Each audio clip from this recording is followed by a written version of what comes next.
बिस्मिल्लाहिर्रहमानिर्रहीम। मैं हूं आपका मेज़बान उस्मान आफाक और हमारा सवाल और जवाब का सिलसिला जारी व सारी है। एक सवाल ये पूछा गया है कि एक लड़की की मंगनी हो गई और ये लड़की हज पर जाना चाहती है, तो क्या मंगनी के बाद ये अपने वालिदैन के साथ हज पर नहीं जा सकती? हमने सुना ये है कि मंगनी के बाद लड़की को अपने घर से बाहर नहीं निकलना चाहिए, हत्ता कि वो हज और उम्रे पर भी नहीं जा सकती। क्या ये मसला दुरुस्त है या नहीं? और दूसरी बात, अगर एक लड़की का निकाह हो चुका है, अभी रुखसती नहीं हुई, तो क्या वो अपने वालिदैन या जो जिससे निकाह हो चुका है उसका शौहर बन चुका है, क्या उसके साथ ये महरम शुमार होगी? और क्या ये इकट्ठे उम्रे पर या हज पर जा सकते हैं या नहीं? तो इसमें रहनुमाई फरमा दें। तो इसका जवाब समाअत फरमा लें कि मंगनी से आपके सफ़र का या हज के सफ़र का या उम्रे के सफ़र का या वैसे सफ़र का किसी किस्म की कोई रुकावट और कोई ताल्लुक़ नहीं है।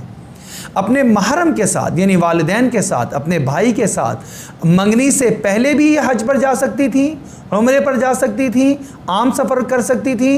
मंगनी के बाद भी अगरचे इनकी निस्बत कहीं तय हो चुकी है, लेकिन इसकी वजह से ना ये हज से रुकेंगी, ना ये उम्रे से रुकेंगी, ना ये आम किसी सफ़र से रुकेंगी, बल्कि ये कर सकती हैं। और दूसरी बात कि शौहर के शादी हो चुकी है, उसका ये शरई तौर पे शौहर बन चुका है। और सिर्फ रुखसती तो हमारे यहाँ का एक रिवाज है कि रुखसती नहीं हुई, वरना तमाम तरह अहकामात जो हैं तकरीबन वो वही लगते हैं जो कि रुखसती के बाद के हैं, रुखसती से पहले के हैं। शादी के निकाह के अक्सर अहकामात 80% अहकामात वही लगते हैं, सिवाय कुछ महर, अगर इससे पहले कुछ तलाक हो जाए या कुछ झगड़ा हो जाए, महर के कुछ मसाइल हैं कि जिसमें वो नहीं होता, वरना जो है ये तमाम तरह अहकामात 80% एक जैसे होते हैं।